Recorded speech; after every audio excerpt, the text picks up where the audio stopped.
À ce 29e café de la data, de la région Grand Est. Alors aujourd'hui, on, le consacre à, la démarche d'évaluation à la région, Grand Est et on va très rapidement donner la parole à la direction, des finances et plus particulièrement au service contrôle de gestion et évaluation qui a en charge, en fait, cette démarche d'évaluation à la région Grand Est. Et pour, simplement vous rappeler, le mode opératoire, des cafés de la data, ce sont des cafés, donc qui se déroulent sur, une séquence qui est vraiment très courte, 30 minutes. L'idée, c'est vraiment, d'acculturer et de sensibiliser tout le monde au sujet qu'on évoque, au moment du café de la data, pour vous permettre d'identifier les agents ou les personnes ou les équipes qui sont en charge des sujets et pour revenir, plus, largement vers elles, par la suite. Donc l'idée aussi, c'est d'avoir une présentation, mais il ne faut pas que ce soit descendant. Donc n'hésitez pas à poser les questions que vous souhaitez poser, soit directement en prenant la parole, soit en, posant les questions, dans le chat, enfin dans la conversation. Donc n'hésitez pas, il faut être très, très décomplexé. Il n'y a pas de mauvaises, questions et puis j'espère qu'il y aura jamais de mauvaises réponses. Voilà. Eh bien, écoutez, je laisse la parole à Anne-Sophie, Gavrilov pour la présentation donc de la démarche d'évaluation. À toi, Anne-Sophie. Merci Marie-Christine. Donc bonjour à tous. Donc effectivement, l'idée c'est de vous présenter un peu ce qu'on fait en matière d'évaluation à la région. Donc c'est dense. Donc avec Marie-Christine, on a dit éventuellement si vous avez besoin, on pourra revenir sur des points plus spécifiques sur un autre café de la data. Donc juste pour vous donner un petit peu le fondement juridique de l'évaluation, hein, c'est un décret de 1990. Donc, c'est de bien vérifier que les moyens juridiques, administratifs et financiers mis en œuvre permettent de produire les effets de la politique et d'atteindre des objectifs fixés. Hein, donc vraiment quatre points principaux, quatre objectifs lorsque l'on lance une évaluation, c'est de s'assurer que les résultats sont conformes aux objectifs. C'est aussi de mieux connaître les actions qui sont menées parce qu'il y a aussi une demande de plus en plus forte des citoyens d'avoir une restitution des actions menées par les collectivités publiques. C'est aussi de pouvoir avoir un jugement scientifique et puis extérieur sur les politiques menées par la région, donc que ce soit l'atteinte des objectifs, la pertinence, l'efficacité, les effets. Et puis, c'est aussi une démarche pour améliorer en continu les dispositifs et éventuellement les procédures internes. Sachant que voilà, ce que je dis souvent aux services qui appréhendent un peu le sujet, c'est pas un jugement sur l'action des personnes, c'est vraiment une analyse des politiques publiques et des process qui sont mis en place. Donc, il y a aussi une confusion souvent très forte entre l'évaluation, l'audit, le contrôle de gestion. Voilà, souvent quand on voit, enfin moi ça m'irrite un peu dans la presse, on mène une évaluation, on mène un bilan et en fait non, souvent ce sont des bilans qui sont demandés ou qui sont réalisés. Donc là, je vous ai présenté un petit tableau qui montre bien que les champs, les critères et la portée des différents outils sont différentes et que vraiment l'évaluation, c'est quelque chose de ponctuel. C'est aussi un dispositif qui est très long. On le verra, une évaluation, c'est minimum 6 mois. Voilà, donc si on a besoin de quelque chose de plus rapide, on va plutôt se limiter à un bilan. Et puis, vraiment, l'évaluation, c'est sur l'orientation des politiques publiques, alors que voilà, le contrôle de gestion, on est vraiment sur du pilotage avec des critères qui sont quand même plutôt sur l'efficience, sur l'efficacité. On voit aussi que les utilisateurs sont pas les mêmes. L'évaluation des politiques publiques, c'est véritablement pour permettre aux élus de réorienter ou d'amplifier ou d'arrêter aussi certaines politiques publiques. Voilà. Donc ensuite, le cœur de l'évaluation, c'est les questions évaluatives. Donc lorsqu'on lance une évaluation, on va travailler avec les services sur leurs attentes. Donc souvent, on trouve en première partie un état des lieux. Donc là, effectivement, on va être sur une partie de bilan. avec ensuite aussi une attente sur les perspectives à 2 ou 3 ans, et puis une recherche des réorientations ou des améliorations qui peuvent être apportées. Avec aussi un volet qui est très important dans l'approche qualitative de nos politiques publiques, c'est de s'assurer de la cohérence. C'est-à-dire, est-ce que vos dispositifs ne vont pas télescoper d'autres dispositifs de la collectivité ou des dispositifs portés par l'État ou les départements? On peut aussi, dans les questions évaluatives, prévoir des objectifs secondaires, c'est-à-dire avoir un petit accompagnement pour avoir un tableau de bord de suivi ou encore avoir une évaluation des impacts sur l'environnement, par exemple. Donc, je vous ai rappelé en dessous les différents critères qu'on retient pour l'évaluation. Donc, l'efficacité, c'est vraiment le ratio entre les actions et les objectifs. L'efficience, on va plutôt être entre les résultats et les moyens. Est-ce qu'avec les moyens qu'on a, on aurait pu faire mieux? Est-ce que les moyens qu'on a ont été bien employés? L'impact, c'est probablement le critère le plus difficile à mesurer puisqu'on va chercher quels sont les effets de notre politique publique à court, moyen et long terme. Et comme la région est rarement seule sur des politiques publiques, c'est parfois difficile de mesurer l'effet de l'action régionale. La pertinence, donc là, l'idée, c'est plutôt de voir si la politique publique répond toujours bien aux attentes des citoyens ou des publics cibles. On voit qu'on a souvent des difficultés à supprimer des dispositifs, alors qu'en fait, ils n'auraient plus de raison d'être puisque les attentes des publics cibles ont évolué. Et puis, le dernier critère qui est la cohérence. C'est ce que je vous disais tout à l'heure, c'est de s'assurer que les dispositifs ne s'annulent pas entre eux ou ne perturbent pas non plus les cibles à atteindre. Donc, vous avez la cohérence interne, donc c'est entre dispositifs de la région. La cohérence externe, c'est de s'assurer qu'on n'est pas en contradiction avec des dispositifs de collectivités extérieures ou d'autres partenaires. Et puis, la cohérence par rapport aux besoins des populations ou des publics cibles, c'est ce que je vous disais tout à l'heure. Donc, depuis 1998, ça c'est le lapsus, c'était en Lorraine, où on a vraiment lancé la démarche. En région Grand Est, donc c'est en 2018 qu'il a été mis en place une instance spécifique pour conduire des évaluations de politique régionale. Donc, c'est le comité stratégique d'évaluation qui est présidé par le président de la région et qui est composé à parité d'élus de la région et d'élus du Césaire, puisque vous savez peut-être que le Césaire a une compétence en matière d'évaluation.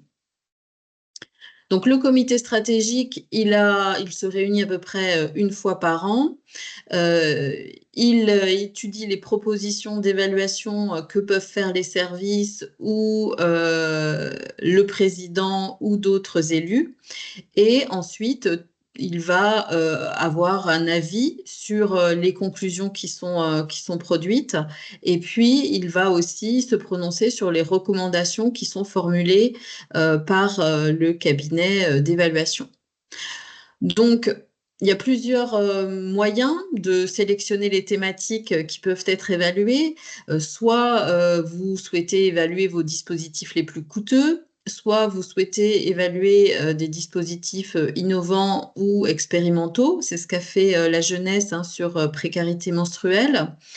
Soit vous souhaitez évaluer des dispositifs qui sont un petit peu controversés.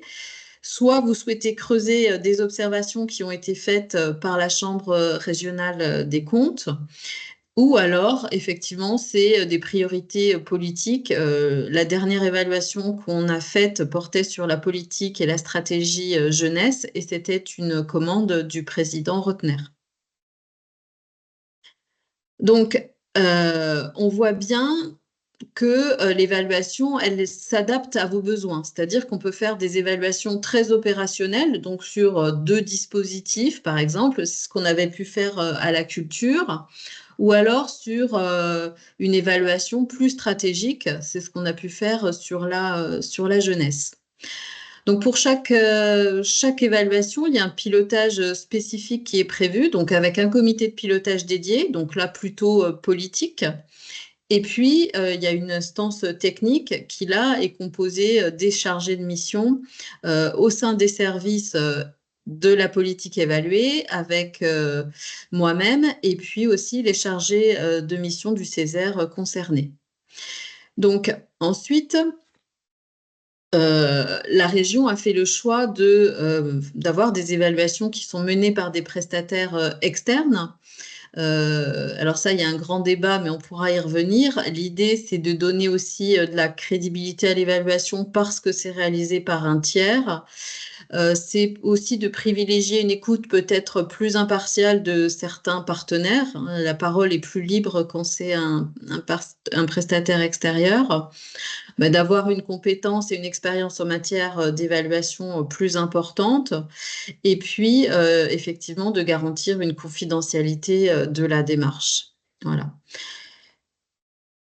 Donc, pour vous expliquer comment ça se passe concrètement quand vous venez nous voir avec votre besoin en évaluation, c'est ce que je vous disais tout à l'heure, on va bien retravailler votre besoin pour s'assurer qu'il s'agit bien d'une évaluation et pas d'une autre mission de conseil ou d'audit ou autre chose.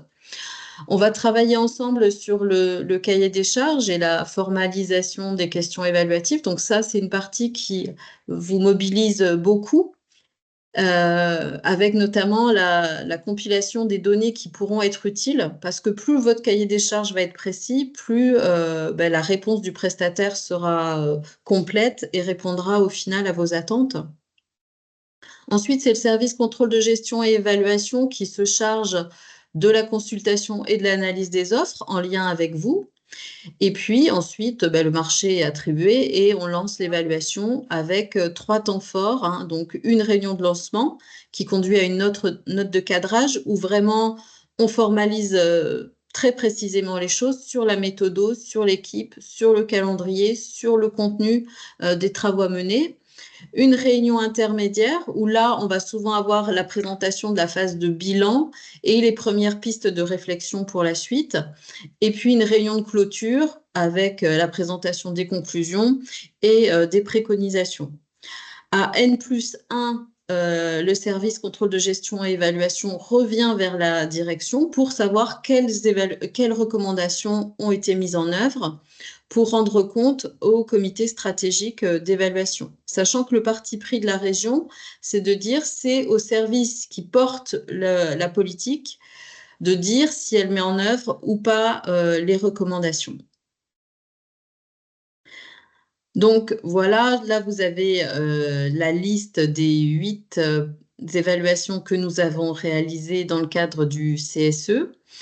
On en a réalisé aussi en dehors de ce cadre, mais là aujourd'hui c'est celles qui ont été réalisées dans le cadre du CSE et je vous propose de vous présenter plus précisément ce qu'on avait fait pour l'agriculture. Hein. Donc sur l'agriculture, il y avait plusieurs dispositifs qui étaient étudiés et avec un croisement sur la mise en œuvre des contrats de filière. Donc, il avait été retenu 2 contrats de filière, la filière fruits et légumes et la filière élevage, lait, viande, sur une période de 3 ans, hein, puisqu'on a besoin d'avoir quand même un peu d'historique pour pouvoir avoir une analyse complète de la politique.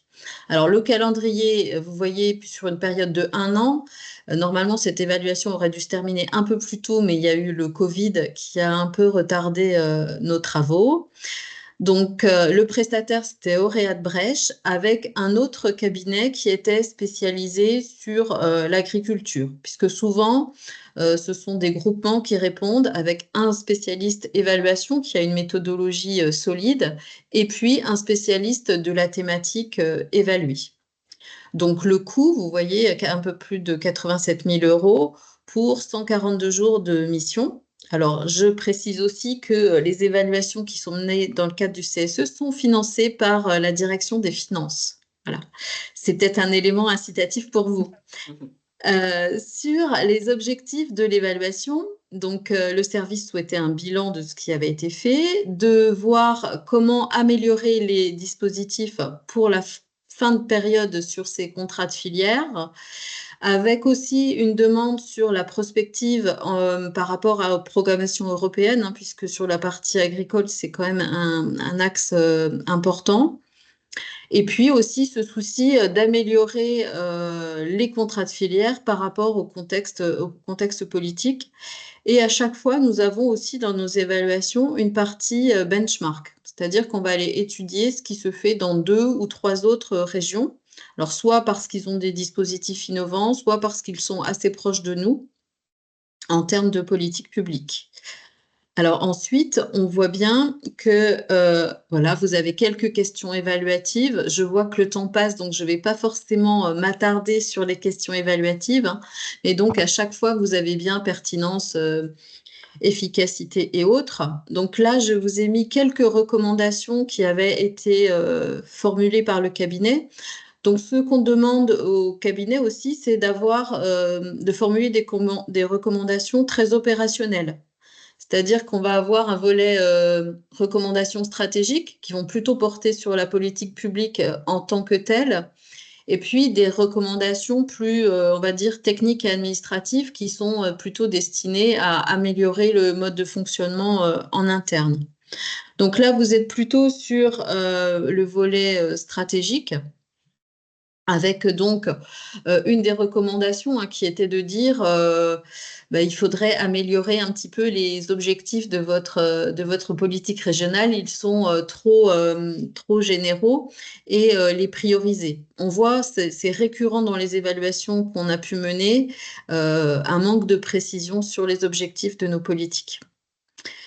Aussi, ce qui ressortait aussi fortement de l'évaluation, c'était de dire que il fallait davantage cibler pour atteindre les objectifs qui étaient définis. Qu'en fait, là, on n'était pas assez précis pour vraiment avoir des effets leviers significatifs sur les types de production qu'on souhaitait soutenir, hein. Donc, avoir des critères de sélection plus importants ou d'accorder des bonifications sur certains territoires ou autres. Et puis, il y avait aussi un enjeu particulier sur l'eau et l'irrigation. Et là, effectivement, sur cette évaluation-là, c'était la seule et unique fois où en comité stratégique d'évaluation, on a eu un petit peu un frottement parce que, en fait, on se rendait compte que les attentes de la direction agriculture et de la direction environnement n'avaient pas du tout la même vision sur les territoires qui devaient être irrigués ou soutenus. Donc voilà, donc ça a conduit, on va le voir sur la partie mise en œuvre des recommandations, à la réalisation d'une étude justement pour savoir comment optimiser et puis réduire l'usage de l'eau en agriculture. Donc ça a conduit cette évaluation à la mise en œuvre de recommandations, hein, puisqu'elles ont été prises en compte dans les contrats de filière qui ont été mis en place par la suite. Ça a conduit aussi à la définition d'objectifs plus précis, hein, et à l'ajout de critères d'éligibilité dans les dispositifs. Et puis à des études ou des réflexions qui ensuite ont été prises en compte ou pas pour réviser les dispositifs, hein, puisque cette évaluation, elle n'est pas toute récente. Mais voilà, ça permettait de vous donner une vision complète d'une évaluation et des effets qu'elle pouvait avoir, hein. Et puis, ça a aussi permis de dire qu'il fallait créer un dispositif sur la filière équine, puisque c'était un manque. Voilà, j'avais mis, voilà, pour vous donner un autre exemple, une présentation des recommandations de l'évaluation qu'on avait pu faire sur la politique sportive, mais ça, c'était juste pour vous faire un petit focus, vous donner une autre vision des choses, hein. Donc là aussi, on est sur les recommandations stratégiques avec les différentes grandes thématiques sur les volets d'accompagnement des sportifs et des équipements sportifs, sur le soutien aux sportifs de haut niveau, et puis aussi de quelle manière on accompagne les ligues, comment on améliore aussi les partenariats avec les différentes structures existantes. Voilà, j'ai été très longue, très rapide, et je préférerais qu'on passe au temps d'échange. Si, voilà, c'est peut-être mieux d'apporter des réponses à vos questions plutôt que de continuer à développer de la théorie. Voilà, en tout cas, merci beaucoup Anne-Sophie pour cette présentation qui effectivement permet de brosser ce qu'est l'évaluation, hein, parce que c'est vrai qu'entre audit et évaluation ou bilan, on ne fait pas forcément toujours la distinction. Et puis sur les objectifs de l'évaluation, je trouve que c'est vraiment très, très éclairant. Donc, est-ce qu'il y a des questions à l'aune donc de la présentation de Anne-Sophie? Alors, je confirme effectivement que le support sera mis à disposition à l'issue de ce café de la data, en même temps que les replays qui sont à votre disposition.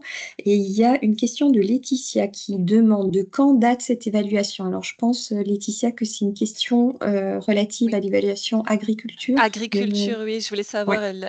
Anne-Sophie disait que ça datait un petit peu, je voulais savoir de quand, parce que vraiment intérêt référente sectorielle sur le secteur agriculture, viticulture et aménagement paysager, donc très intéressée sur le sujet, et je voulais savoir de quand ça datait au fait, voilà, c'était... Alors, elle s'est achevée en 2020, en juin 2020.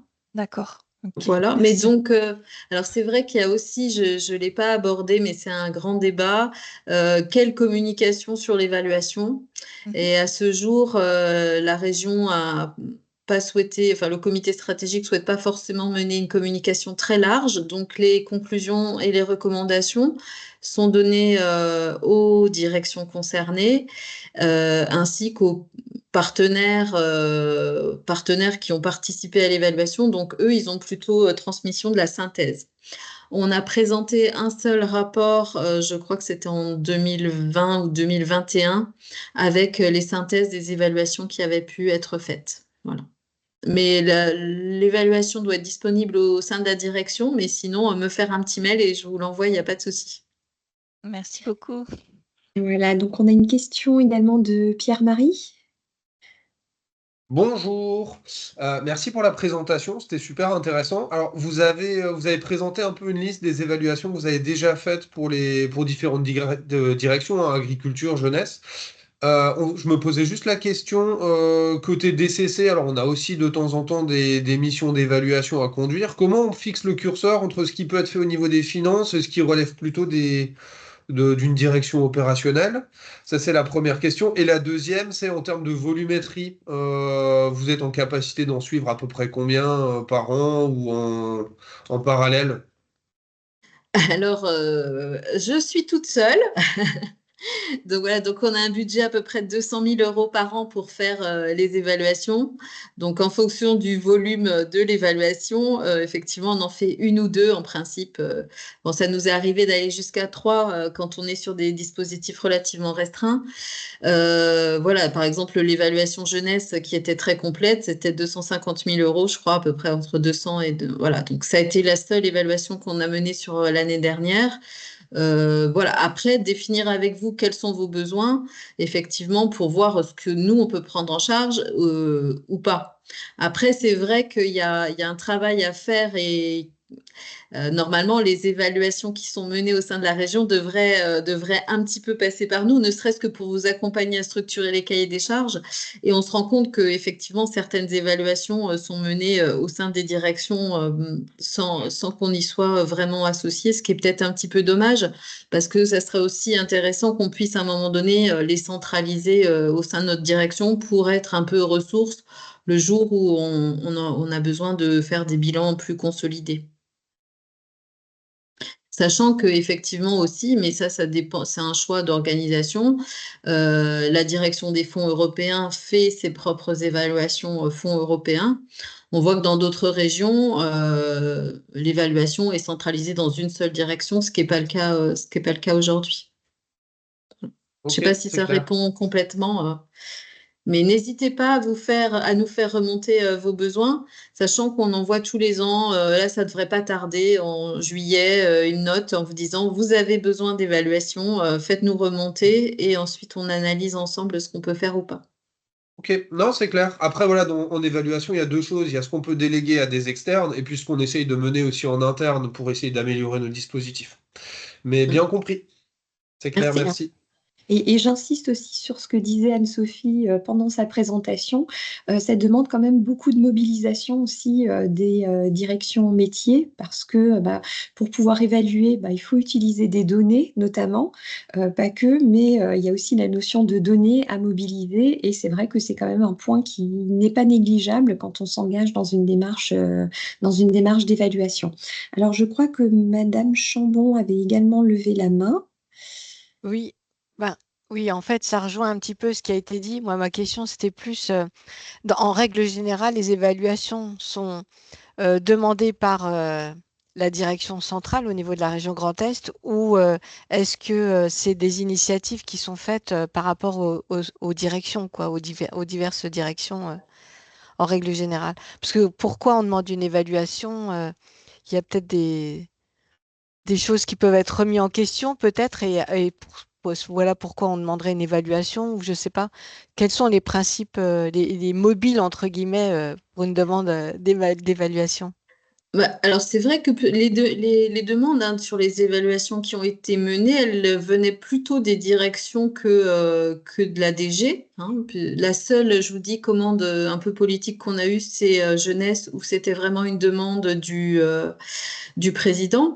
Pour les autres, c'est soit les directions, elles ont identifié pas des dysfonctionnements, mais quelque chose voilà, il y avait un frein, il y avait un blocage ou des choses qui ne fonctionnaient pas, et elles souhaitaient un accompagnement pour mieux se rendre compte, avoir confirmation et pouvoir réorienter leur dispositif dans le bon sens.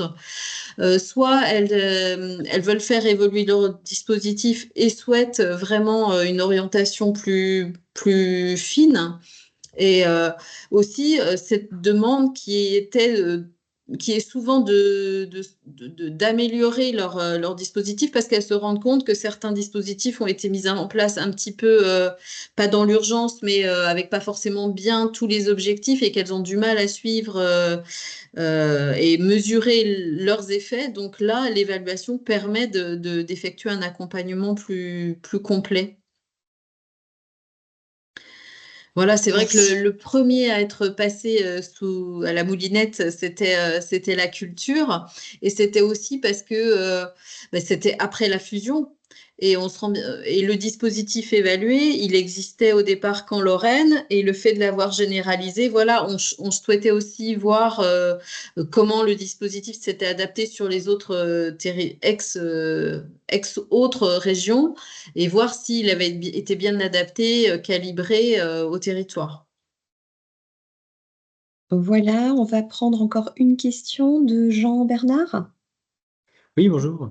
Merci beaucoup pour la présentation. Justement, moi, je suis au service de la culture, mais au service de l'inventaire du patrimoine. Et en fait, je me faisais la réflexion que l'avantage de la présentation, c'est de bien mettre l'accent sur le caractère à la fois sérieux et méthodique de l'évaluation, tout en la distinguant des audits. Moi, j'étais sensible parce que j'avais travaillé pendant mes études sur la question de l'évaluation justement de la culture et des freins qu'on pouvait avoir de dire la culture, ça ne se quantifie pas, etc.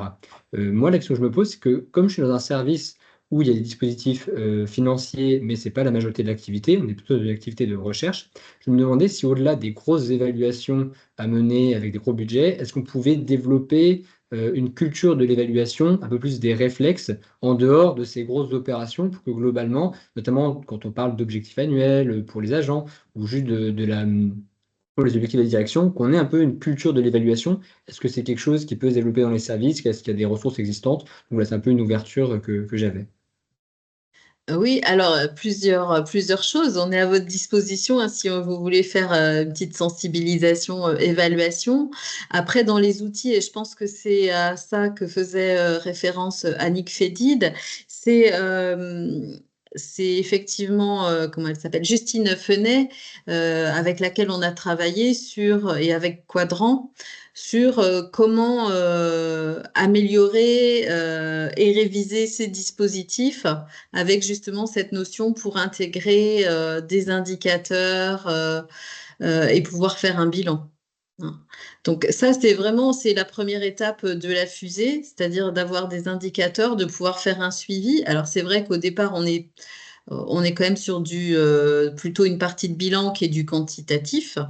Et après, l'évaluation, on peut dire que c'est plutôt sur l'aspect qualitatif, sur lequel on peut aussi développer des objectifs un peu plus précis. Je ne sais pas si ça répond complètement à votre question. J'ai noté effectivement qu'on pouvait bien déjà avoir distingué l'aspect purement quantitatif avec les indicateurs et qualitatif avec l'évaluation, que ça peut être utile de contacter le service. Et simplement, je me demandais, il n'y a pas actuellement de document qui serait quelque part sur Céleste ou autre qui évoque un petit peu ces questions-là comme première étape avant d'aller directement contacter le service, si j'en parle avec un collègue par exemple. Bah, écoutez, Valérie Lawel pourra vous faire son retour d'expérience sur l'évaluation qui a été faite. Et après, on peut se faire un point si vous le souhaitez. Mais pour l'instant, je ne crois pas qu'il y ait de choses en ligne. D'accord, parfait. Merci Il beaucoup. il y a quand même peut-être la boîte à outils qui a été faite à l'issue justement des travaux avec, Oui. avec Quadrant, hein, voilà, qui mettait l'accent sur les bonnes questions à se poser en amont quand on conçoit un dispositif. Ça peut être utile et ça, c'est diffusé normalement. Donc, on doit retrouver ça, je pense, dans Céleste. Hein. Oui, mais on n'est pas sur l'évaluation pure. Non, mais oui, on le est d'accord, on est document- d'accord. le C'est document d'autres outils Quadrant. pour mieux préparer justement les évaluations futures, quoi, sans forcément rentrer dans la démarche complète d'évaluation. On parlait Alors, de disposer de données tout à l'heure avec Marie-Christine. Voilà, ça fait partie des réflexes à avoir pour mieux évaluer après, quoi. voilà, c'est ça. Alors, il est déjà 9h35 et je suis désolée, on va devoir clôturer la séquence. Merci beaucoup Anne-Sophie et Aïcha hein, d'avoir préparé en fait ce café de la data sur sur l'évaluation. Je pense que vous avez tous identifié maintenant le service pour venir vers Anne-Sophie et vous renseigner plus précisément encore sur les démarches d'évaluation. On pourra, si ça vous intéresse et si vous êtes demandeur, aller plus loin à l'occasion d'un autre café de la data. N'hésitez pas à faire remonter vos besoins, parce qu'on est là pour répondre à vos questions tant que faire se peut. Voilà, je vous remercie vraiment pour votre participation. Vous aurez accès donc à la présentation et au replay de la séquence dans quelques jours. Et je vous dis à bientôt à la rentrée pour un nouveau Café de la Data. Merci à tous. Au revoir. Bonne journée, merci. Merci, Annick, s'il y a au revoir. besoin. Bonne journée, au revoir. Merci. Allez, bonne journée. Au revoir. Non, Au revoir. je voulais juste te dire,